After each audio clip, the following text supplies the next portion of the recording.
Sur Benjamin, il dit, c'est le bien-aimé de l'Éternel. Il habitera en sécurité auprès de lui. L'Éternel le couvrira toujours et résidera entre ses épaules.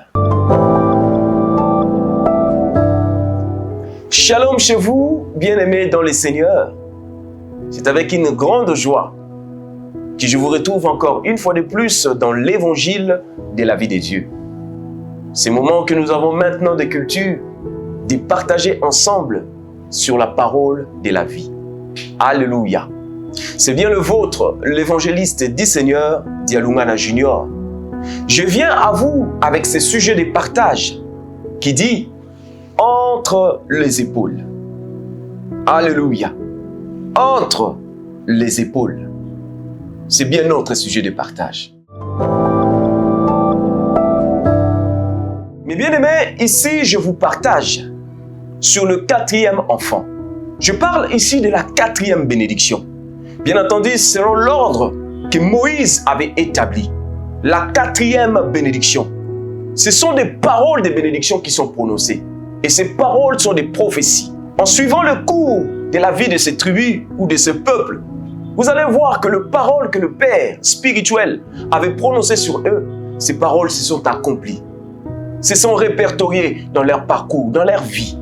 Alléluia. Vous savez, quand un Père spirituel parle, ne soyez pas distraits. Soyez sensibles de recevoir ces paroles. Beaucoup de gens ne connaissent pas l'impact de paroles de bénédiction prononcées par un Père de l'Esprit. Aujourd'hui, je viens vous exhorter de prêter attention à ce qui est libéré de la bouche d'un oint sur votre vie. La Bible dit, sur Benjamin, il dit, c'est le bien-aimé de l'Éternel. Alléluia. Ces mots bien-aimés, beaucoup peuvent les négliger. Beaucoup peuvent trouver inutile, pas de sens à cela. Mais c'est très profond. C'est une grande bénédiction que d'être le bien-aimé de l'Éternel. Ici, Moïse voulait souligner sur Benjamin l'aspect de l'amour du Père. Vous savez, sur tous les enfants que Moïse avait bénis, il n'avait pas prononcé ces mots bien-aimés. Mais quand il est arrivé à Benjamin, il dit que Benjamin, c'est le bien-aimé de l'Éternel. Bien-aimé, ici, je m'apprête à prononcer des paroles de bénédiction dans ta vie. Des choses qui sont déjà en toi. Mais lorsque tu dis Amen et que tu crois en cela, vous verrez ces choses s'accomplir dans votre vie. Vous savez, la Bible dit que la vie et la mort sont au pouvoir de la langue. Laisse-moi parler sur toi. Laisse-moi prononcer des paroles sur toi. Tu ne vivras plus jamais dans la sécheresse. Tu vivras dans la grâce, dans l'abondance, au nom de Jésus-Christ. Que rien de ce qui est préparé dans le monde des ténèbres pour te faire fléchir, pour anéantir tes espoirs. Aujourd'hui, dans l'évangile de la vie de Dieu, je dis au nom de Jésus-Christ, que tes pleurs s'échangent en joie, que ta douleur s'échange en joie. Tu vivras l'abondance, tu vivras la plénitude au nom de Jésus-Christ. Dans tout ce que tu entreprendras, la prospérité par l'Esprit de Dieu t'accompagnera. Dans tout ce que tu arrêteras comme projet, comme programme, la présence de la vie fructifiera tes avoirs au nom de Jésus-Christ. Alléluia. Moïse dit sur Benjamin, il dit que Benjamin, c'est le bien-aimé de l'Éternel. Hosanna. Il dit ici, c'est quelqu'un qui bénéficie de l'amour du Père. Vous savez, la plus grande chose que Dieu nous a donnée, ce n'est pas l'or et l'argent. Ce n'est pas les biens de ce monde, ce n'est pas du cobalt. La plus grande chose que Dieu nous a donnée, c'est l'identité chrétienne. C'est de faire de nous ses enfants. Est-ce que tu te réjouis d'être un enfant de Dieu? Un fils bien-aimé, comme Benjamin. Est-ce que tu te réjouis parce que tu portes l'identité chrétienne? Vous savez, être un bien-aimé de l'Éternel, c'est un pouvoir, c'est une grâce. Alléluia. La Bible dit, à tous ceux qui l'ont reçu, il leur a donné le pouvoir de devenir enfants de Dieu. Alléluia. Oh, merci Seigneur. Être le bien-aimé de Dieu, c'est un privilège, c'est un pouvoir. Alléluia. Bien-aimé, être appelé enfant de Dieu, c'est une dignité. C'est une position. Vous savez, quand quelqu'un est enfant d'un ministre, ils veulent que tout le monde sache qu'il est l'enfant d'un ministre, qu'il est l'enfant du chef de l'État. Mais vous ne vous réjouissez jamais d'être un enfant de Dieu. Mon bien-aimé, laisse-moi te dire que tu n'es pas n'importe qui. Tu es un enfant de Dieu. Tu es un fils de Dieu. Même si les hommes ne t'aiment pas, l'amour de Dieu te suffit. Alléluia. Même si les hommes t'abandonnent, l'amour de Dieu te suffit. Oh, merci Seigneur. Bien-aimé, tu n'es pas n'importe qui. Tu es le fils bien-aimé de Dieu. La Bible dit sur Benjamin, il dit, c'est le bien-aimé de l'Éternel. Oh, quel privilège, quelle grâce. Vous savez, dans le baptême du Seigneur Jésus-Christ, quand Jésus est entré dans les eaux et que Jean l'a baptisé, le ciel était ouvert et Dieu a parlé. Celui-ci est mon fils bien-aimé, en qui j'ai mis toute mon affection. Et il ajoute, écoutez-le. Ah, bien-aimé, c'était la même voix dans la montagne des transfigurations. Dieu a parlé. Celui-ci est mon fils bien-aimé. Vous savez ce qui fait mal au diable? Quand vous lisez dans Luc chapitre 4, quand le diable tente le Seigneur Jésus-Christ, il dit ceci: si tu es le fils de Dieu, ordonne à cette pierre.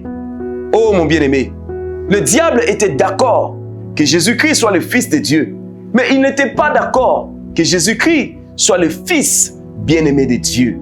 Alléluia. Oh, laisse-moi te dire, tu es le bien-aimé de Dieu. Tu es le fils bien-aimé de Dieu. Tu es la fille bien-aimée de Dieu. Le diable est d'accord que tu sois la fille ou le fils de Dieu, mais le diable n'est pas d'accord que tu bénéficies de l'amour du Père.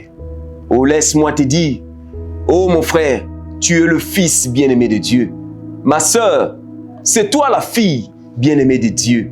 Que le diable le veuille ou pas, que le sorcier le veuille ou pas, tu es le fils bien-aimé de Dieu. Et c'est établi ainsi dans toutes les sphères de l'esprit. Au nom de Jésus-Christ, depuis le jour où tu as été conçu, tu as été le bien-aimé de Dieu. Dieu t'a aimé, Dieu t'a porté dans sa main. Dieu a marché avec toi. Il ne t'a jamais abandonné parce que tu es son bien-aimé. Oh yes, je suis le bien-aimé de Dieu. Dieu m'aime. Alléluia. Oh merci Seigneur. Bien-aimé, même si le monde ne t'aime pas, même si ton mari ne t'aime plus, tu es le bien-aimé de Dieu. Dieu t'a aimé, il t'a porté dans son cœur. Quand Dieu t'aime, les hommes vont t'aimer. Les hommes vont t'accepter. Bien-aimé, la Bible dit que celui qui demeure dans l'amour demeure en Dieu. Oui, demeure dans l'amour de Dieu. Tu es le fils, tu es la fille bien-aimée du Seigneur Jésus-Christ. Oui, voilà pourquoi le Seigneur Jésus-Christ nous demande de nous maintenir dans son amour. Alléluia. Bien-aimés, nous devons chercher l'amour de Dieu. Chercher l'amour de Dieu, c'est chercher la communion avec le Seigneur. Chercher la communion avec Dieu. Oh yes, merci Seigneur. La Bible dit que Benjamin est le bien-aimé de l'Éternel. Ceci pour dire que personne ne te sépare de l'amour de Dieu. Tu es le bien-aimé de Dieu. Le soir, tu vivras l'amour de Dieu. Le matin, tu vivras l'amour de Dieu. À midi, tu vivras l'amour de Dieu.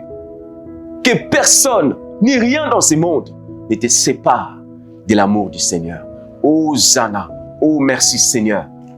La Bible dit quand Rachel met au monde cet enfant, il lui donne le nom de Ben-Oni, c'est-à-dire le fils de ma douleur, le fils de mon deuil, le fils que j'ai engendré dans la souffrance. Vous savez, Joseph, il a engendré avec toute sa force, mais Benjamin est né dans la souffrance. Laisse-moi te dire que la douleur que tu as parcourue est arrivée à sa fin. Parce que la douleur, la souffrance, c'est le chemin de la gloire. Ta vie ne finira pas dans le pleur. Ta vie ne finira pas dans la honte, dans l'humiliation. Ta vie finira dans la gloire. Je viens te dire, même si tu as traversé des temps difficiles, ce temps est arrivé à la fin. Tu vas vivre la gloire de Dieu dans ta vie. Tu ne continueras plus à pleurer. Tu ne continueras plus à regretter sur ton parcours, sur ta vie, sur les choses que tu as traversées. Parce que maintenant, la douleur s'arrête. La souffrance s'arrête. Parce que tu reçois maintenant dans ta maison. Tu reçois maintenant dans ton cœur l'évangile de la vie de Dieu. La Bible dit Jésus-Christ a vécu une vie marquée par les épreuves, marquée par le rejet, la souffrance physique et morale. Mais j'aimerais te fortifier, oh mon bien-aimé, que ta vie ne va plus continuer dans la souffrance. Que ta souffrance prenne fin maintenant au nom de Jésus-Christ. La mère a nommé l'enfant Ben-Naoni, qui signifie le fils de ma douleur. Et Jacob a dit non, non à ça. Tu ne t'appelleras plus Ben-Naoni, tu t'appelleras Benjamin, le fils de ma droite. Laisse-moi te dire, bien-aimé, que ta souffrance est arrivée à la fin. Tu as été abandonné, tu as été rejeté, tu as été humilié. Mais aujourd'hui, laisse-moi te dire que cette souffrance est arrivée à sa fin. Parce que tu t'appelles Benjamin, le fils de ma droite, le fils élevé.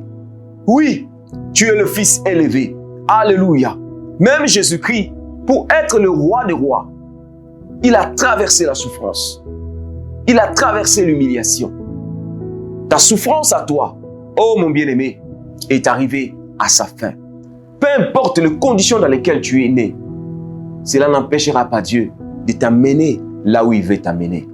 Oh oui, je déclare que ta souffrance prenne fin, que ta douleur se change en joie, que tes pleurs, tes larmes se changent en joie au nom de Jésus-Christ. C'est l'heure de la gloire pour toi. C'est l'heure de l'élévation. Jacob a perdu sa femme. Jacob a perdu Joseph. Il a dit, celui-ci, je ne le laisserai pas. Voilà pourquoi Dieu t'aime. Voilà pourquoi Dieu te porte à cœur. Il ne t'aime pas à cause de ta marche. Il t'aime à cause de la façon dont tu es né. Tu es né dans la douleur, dans la souffrance.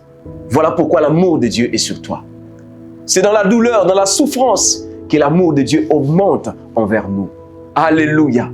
Dieu t'aime. Tu es le bien-aimé de l'Éternel. Oh mon bien-aimé. Voilà pourquoi il t'a donné son onction. Il t'a donné sa vie.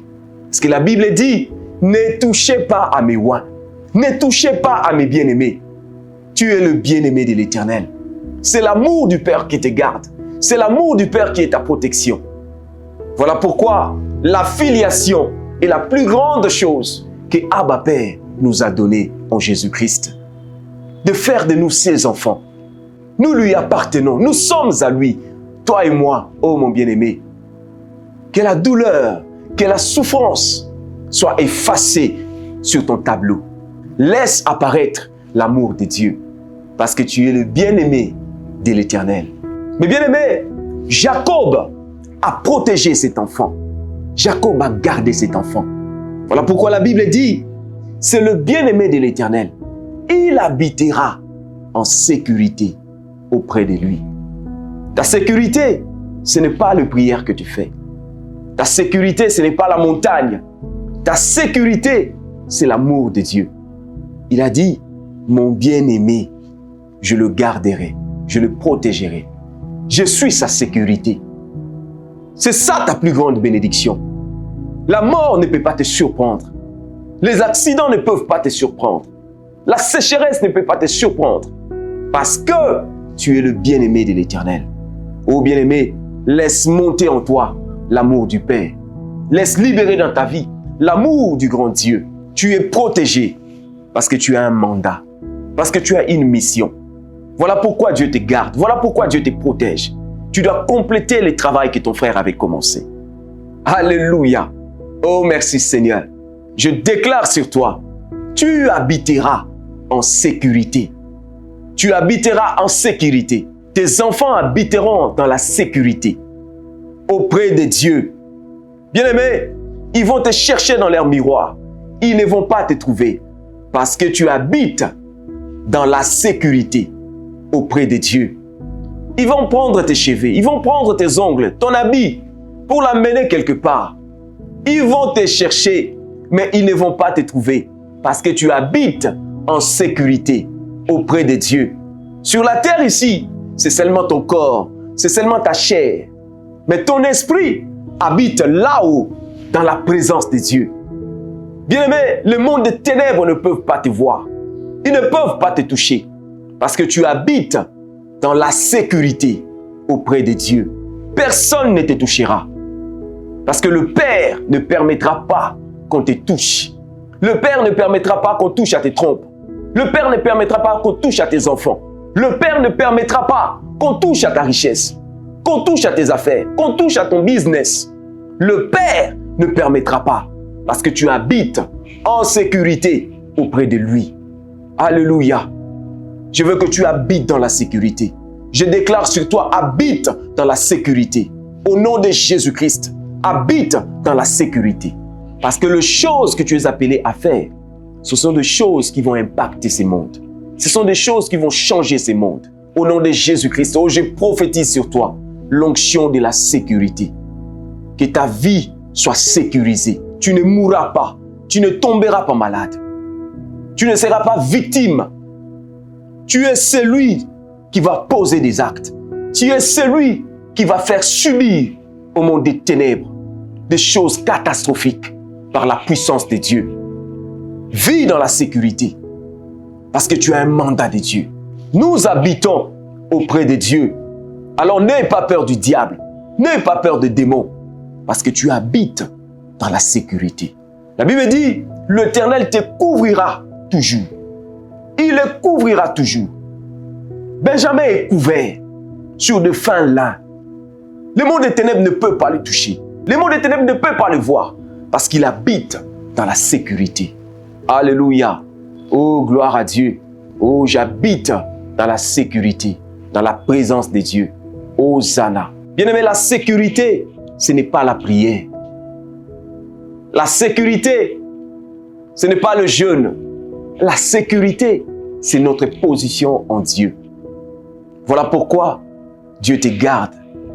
Pas à cause de ta marche, mais à cause de la façon dont tu es né. Tu es né dans la douleur, dans la souffrance, dans la stérilité, dans la sécheresse. Et le Seigneur Jésus-Christ est venu mourir à la croix pour que tu vives dans la sécurité à travers la vie qu'il t'a donnée, à travers la vie qu'il t'a communiquée, la vie éternelle, la vie Zoé. Oh, j'aime le Seigneur Jésus-Christ. Il a tout fait pour que je vive dans l'abondance, dans la sécurité.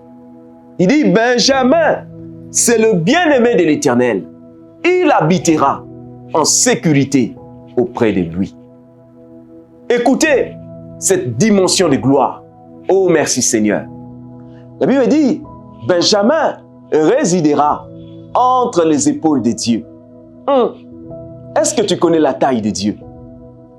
Quand Dieu est assis, mais dis-toi, maintenant que Dieu se lève, où seras-tu? Bien-aimé, je vous parle de la dimension de l'élévation. Je vous parle du leadership. Je vous parle du bâton de commandement. La Bible dit, ta résidence n'est pas dans la vallée. Ta résidence n'est pas à l'hôpital. Ta résidence n'est pas à ma campagne, n'est pas aux États-Unis, à Miami. Ta résidence, c'est entre les épaules de Dieu. Bien-aimé, réside avec moi entre les épaules de Dieu.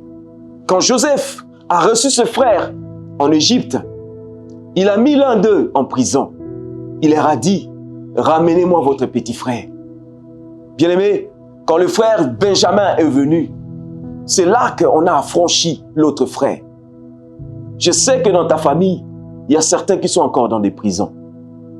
Il y a certains qui sont encore enfermés, qui n'arrivent pas à connaître l'expansion, qui n'arrivent pas à s'ouvrir dans les finances, dans les affaires. Mais bien aimé, ils attendent que toi tu arrives. Quand ils ont été reçus par Joseph et qu'ils devaient repartir, Joseph a dit, ces petits ici, je ne peux pas les laisser partir comme ça. il a pris la coupe en argent, il a mis dans son sac. Bien-aimé, dans le sac des Zabulon, il n'y avait que du bleu. Dans le sac de Judas, il n'y avait que du bleu. Dans le sac de Nephtali, il n'y avait que du bleu. Mais dans le sac de Benjamin, il y avait cette coupe en argent. Joseph voulait communiquer la grâce à son petit. Il voulait communiquer le leadership, l'argent, le finance, la prospérité, l'abondance en Benjamin. Bien-aimé, ta résidence, c'est entre les épaules de Dieu.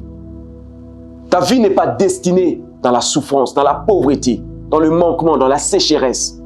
Ta vie est destinée dans la gloire, dans l'élévation, dans la position supérieure en Jésus-Christ. Alléluia. Bien-aimé, je viens à toi maintenant pour te communiquer la grâce à travers l'huile de Dieu. L'huile que je vais verser sur toi, c'est pour te communiquer l'onction. L'onction de la richesse, l'onction de la grâce, l'onction de l'excellence au nom de Jésus-Christ. La Bible dit que les Benjamites sont appelés à résider entre les épaules de Dieu. Esther était une Benjamite. Saoul était un Benjamite. Bien-aimé, tu ne vivras pas les choses ordinaires dans ta vie. Parce que ta vie, l'esprit que tu as reçu de Dieu est extraordinaire. Ta vie est destinée dans les hauteurs, dans la grandeur, dans le leadership, dans le commandement. C'est ce que Dieu te donne. La Bible dit qu'il a fait de nous un royaume et des sacrificateurs pour Dieu. Viens résider entre les épaules de Dieu. Viens résider dans ta position que Abba Père a destinée pour toi. Alléluia. Je dis à un Saoul, tu n'es pas un chercheur d'ânesse. Tu es un roi. Tu es un roi. La Bible dit, le prophète Samuel est en train de prophétiser sur cet homme. Il dit, l'Éternel n'est-il pas loin pour que tu sois, alléluia, l'Éternel n'est-il pas loin pour que tu sois le chef de son héritage. Oh Benjamite, lève ta main avec moi et déclare, je suis un Benjamite. Au nom de Jésus-Christ, je ne vivrai pas une vie ordinaire. Je ne vivrai pas une vie de bassesse. Ma vie ne connaîtra pas de haut et de bas. Au nom de Jésus, je fonce vers le haut, toujours vers l'avant, parce que je suis un Benjamite. Monte avec l'Esprit de Dieu. Monte avec le règne de l'Esprit. Oh Zana, oh merci Seigneur. Bien-aimé, Dieu te voit comme un roi. Dieu ne te voit pas comme les hommes te voient. Non, ne te regarde pas comme les hommes te disent que tu es. Tu dois te voir comme Dieu te voit. Bien-aimé, lis la parole de Dieu. Étudie la parole de Dieu. Tu comprendras ta vraie nature, ton identité en Christ. Et cette conscience en Christ, c'est là que ton élévation commence. Samuel avait préparé dans la marmite. Les autres ont pris toutes les parties. Mais la Bible dit, tous ceux qui étaient là sont venus prendre les autres parties. Mais la Bible dit, le pôle et ce qui entoure le pôle étaient réservés à Saoul. Oh chercheur d'ânesse, Dieu te voit comme un roi. Dieu te voit comme un leader. Dieu te voit comme celui qui va conduire son peuple. Alléluia. Le pôle et ce qui entoure le pôle, c'est-à-dire le leadership, avec tout ce qui va avec, la richesse, l'autorité, le pouvoir, la puissance, la force. Oh, j'aime ça. Oh, merci Seigneur. Gloire aux Zana. Le pôle et ce qui entoure le pôle. C'est ça la part du Benjamite. C'est ça ta part. Que le Seigneur te bénisse. L'épaule et ce qui entoure l'épaule, c'est ça ta part, mon bien-aimé. Benjamite, le leadership t'attend, le leadership t'appartient. Je veux que tu t'éveilles avec cet esprit, mon bien-aimé frère. Oui, je vois que dans ton esprit, tu as reçu cette grande part que le Seigneur t'a apportée. Alors, dans ces contenus, ne manquez pas de consommer sans modération ce qui vous est livré, ce qui vous est donné en tant que Benjamite. Que le Seigneur vous bénisse. Moi, je crois que vous êtes des dieux. Sur ce, abonnez-vous, aimez, partagez ces contenus. Ne manquez pas de nous contacter au besoin au plus 243 89 61 32 814. Que la vie de Dieu règne en vous et demeure en vous. Au nom du Seigneur Jésus-Christ. Amen.